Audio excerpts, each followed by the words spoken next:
बिस्मिल्लाहिर्रहमानिर्रहीम। आज हम एक मेडिकेशनल प्लांट के बारे में बात करेंगे जिसके बहुत से मेडिकेशनल फ़वाइद हैं। बहुत से लोग इसके बारे में जान भी चुके होंगे। टाइम ज़ाया किए बिना ही मैं इसके बारे में आपको बता देती हूँ। ये मेडिकेशनल प्लांट, इसका नाम है मैक्सिकन मिंट। इसका एक पत्ता भी खा लिया जाए तो बहुत अच्छा मुँह का जायका, तेज़ाबियत और गैस में फ़ौरन ही अफाका होगा इस शदीद मर्ज़ में।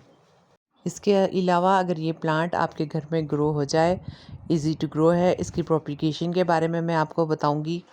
इसके बारे में तमाम अहम मालूमात बताऊंगी। अभी इसकी प्रॉपर्टीज़ के बारे में बात कर रही हूँ। अगर ये प्लांट आपके घर में ग्रो हो जाए तो छोटे बच्चे जब भी शिकायत करें कि हमारे पेट में दर्द है, आप जस्ट एक पत्ता उनको दें और बहुत ही आसानी से आप इस मेडिकेशनल प्लांट से अपने घर में एक छोटे से हकीम का फ़ायदा उठा सकते हैं। पहचान इसकी ये होगी कि सेमी सकुलेंट है और फ्लशी सी इसकी लीव्स हैं और फ्लशी ही इसकी स्टेम्स होती हैं। हार्डी प्लांट उस सूरत में साबित होगा जब आप इसकी टॉप लेयर ड्राई होने के बाद ही इसको पानी देंगे। प्लास्टिक के पॉट्स में बहुत अच्छे से अपने आप को ये प्लांट ग्रो कर लेता है।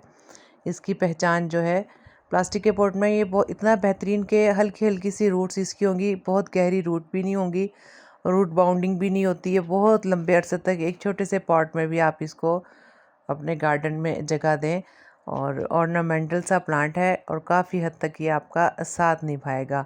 ये डिस्पोजेबल बॉटल में मैंने लगाया हुआ है। इसकी छोटी छोटी कटिंग जो है लग जाती हैं, बिल्कुल पुदीने की तरह इसकी ग्रोथ रेट रहता है। लेकिन पुदीने को बहुत ज़्यादा पानी देना पड़ता है और इस प्लांट को पानी हम कम से कम देंगे टॉप लेयर ड्राई होने के बाद। और जो सही ग्रोथ है पुदीने की तरह इसकी गर्मी के मौसम में ही बेहतरीन होती है। इसके अलावा सर्दी के मौसम की एक अलग से केयर इसकी होती है। और इस पर टॉप में जैसे आप देख रहे हैं, दरमियान में छोटी सी जो लीव्स आ रही हैं, पिंचिंग करें तो बहुत ज़्यादा बुशी ये प्लांट होता चला जाएगा। आप इस पॉट में देख सकते हैं कि लीव के थ्रू भी इसकी प्रोपिगेशन होती है, जिसका ग्रोथ रेट बहुत ही स्लो होता है। और अगर आप इसकी प्रोपिगेशन को एक्सटेंड करना चाह रहे हैं तो इस तरीके से छोटी छोटी बेस से लीव्स हटाने के बाद आप इसको नोड एरिया का ख्याल रखते हुए 3 से 4 इंच की, ये देखें मुख्तलिफ मैंने लगाई हुई हैं स्टेम्स, आप इसकी प्रोपिगेशन को एक्सटेंड कर सकते हैं। 3 से 4 इंच की जो स्टेम है उससे ही ग्रोथ रेट बेहतर हो जाएगा।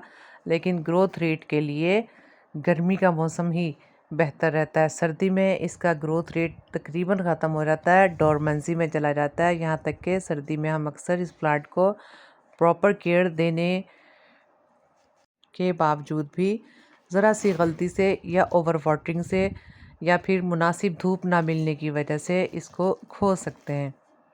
बेसिकली ये समर प्लांट है और इस पर आने वाला जो हल्का सा भूर होता है वही इस प्लांट की पहचान है। और पुदीने की निस्बत इसकी लीव्स थोड़ी सी फ्लशी होती हैं। और एक ख़ास बात के पुदीने की तरह इसकी खुशबू नहीं होती। इसकी खुशबू मुकम्मल तौर पर अजवाइन की तरह खुशबू होती है, जैसे अजवाइन अजवाइन की। और इस प्लांट की खुशबू में, इसके पत्तों की खुशबू में बिल्कुल भी फ़र्क नहीं होता। यहाँ तक कि जो जायका है वो अजवाइन की निस्बत ज़्यादा तुर्श होता है। जैसा कि मैंने थंबनेल में भी इंडिकेट किया है, इसका एक पत्ता भी खाना जो है काफ़ी हद तक आजमूदा साबित होता है। अब इसके सोइल मीडिया की बात कर लें। सोइल मीडिया में पुरानी लकड़ी जो मुकम्मल तौर पे गल जल सड़ जाए, उसके छोटे छोटे पीस डिकम्पोज होने के बाद बिल्कुल बोसीदा हो जाती है, उसकी बेस में वो डाल, जैसे ये बिल्कुल बोसीदा हो जाने की सूरत में इसकी बेस में इस तरीके से डाल दिए जाएं। या उस प्लांट की मिट्टी जिसमें आपने वाफिर मिकदार में कोकोपीट का इस्तेमाल किया हो और मुकम्मल तौर पे कोकोपीट जो है पुरानी हो चुकी हो, यानी कि कोकोपीट ज़्यादा गमला जो कि पुराने अपनी प्लांटेशन काफ़ी हद तक ख़त्म कर चुका हो, वो आप गार्डन सोइल में मिलाकर और रेत, ज़्यादातर मिकदार में रेत मिलाकर, कंस्ट्रक्शन रेत मिलाकर आप इसकी प्रोपिगेशन करें तो बहुत ही अच्छा रहता है। और रेशो मैं आपको बता देती हूँ। 50% आप इसके अंदर कोकोपीट लेंगे जैसा मैंने आपको बताया, और इसके अलावा 25% तकरीबन आप इसमें सैंड लेंगे और 25% गार्डन सोइल और बहुत अच्छा सा वेल ड्रेनेज सिस्टम इसमें बेहतर हो जाए। इसके अलावा थोड़ी सी बजरी और कार्बन के पीसीस भी, क्रश कार्बन के पीसीस आप इसमें शामिल कर सकते हैं, और इसके अलावा ऐश भी आप इसमें शामिल कर सकते हैं कुछ मिकदार में। और देखें, जैसे आप पिंचिंग करेंगे टॉप से, और नई नई शूट्स जो हैं इसकी ग्रोथ जो है बेहतर होती चली जाएगी इस खूबसूरत से सकुलेंट की, और इसकी हेल्दी लीव्स बन जाएंगी, काफ़ी हद तक फ्रेश ही होंगी इसकी लीव्स। आप कोशिश ये करें कि इसको कम से 6 घंटे धूप रहने वाली लोकेशन पर रखें, ताकि बेहतरीन धूप इस प्लांट को मिलती रहे, और बुशी जैसे हो आप अपनी इसकी प्लांटेशन को एक्सटेंड करते रहें। यकीन रहे कि जब आप ये वाला प्लांट किसी को गिफ्ट करेंगे तो बहुत ही अच्छा गिफ्ट साबित होगा। मैंने इसकी ग्रोथ सिर्फ एक स्टेम से शुरू की थी, और अब कम से कम भी 7 प्लांट्स बन हैं, बहुत छोटे, लेकिन 7 प्लांट मैं इसके बना चुकी हूँ।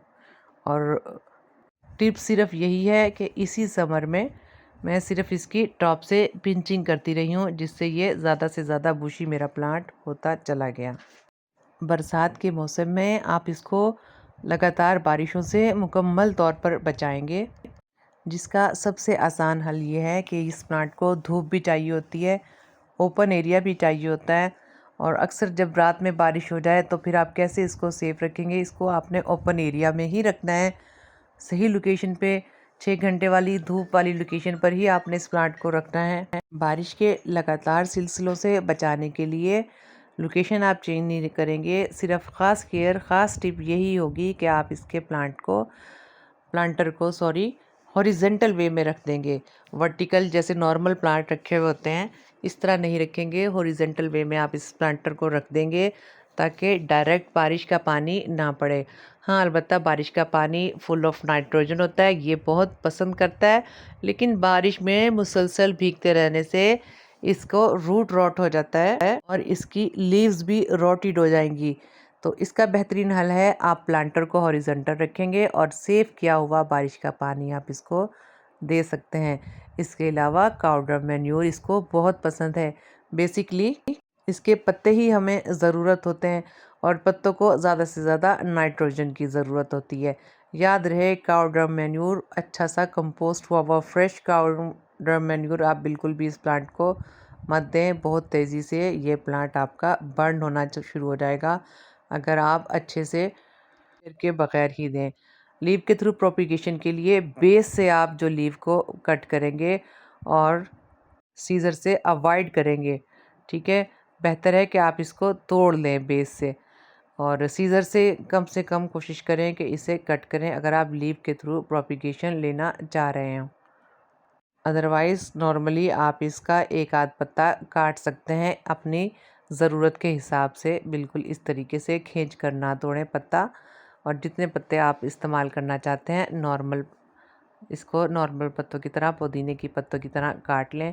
और अगर आप स्टेम ले रहे हैं तो स्टेम को नोड एरिया को ख्याल रखते हुए काटें। पत्तों के इस्तेमाल के बाद नोड एरिया वाला हिस्सा मिट्टी में डंप करके नए प्लांट की प्लांटेशन को स्टार्ट कर लें, और अपने किसी भी अच्छे से नियर वन को गिफ्ट करें ये मेडिकेशनल प्लांट। आप यकीन करें वो भी आपको इससे मुस्तफ़ीद होते हुए ज़रूर दुआएं देंगे। बहुत शुक्रिया। अपना और अपने प्यारों का ख्याल रखिएगा। मैक्सिकन मिंट के हवाले से कोई भी क्वेश्चन आपके माइंड में है, आप बिला झिझक मुझे कमेंट बॉक्स में पूछ सकते हैं। अल्लाह हाफिज़।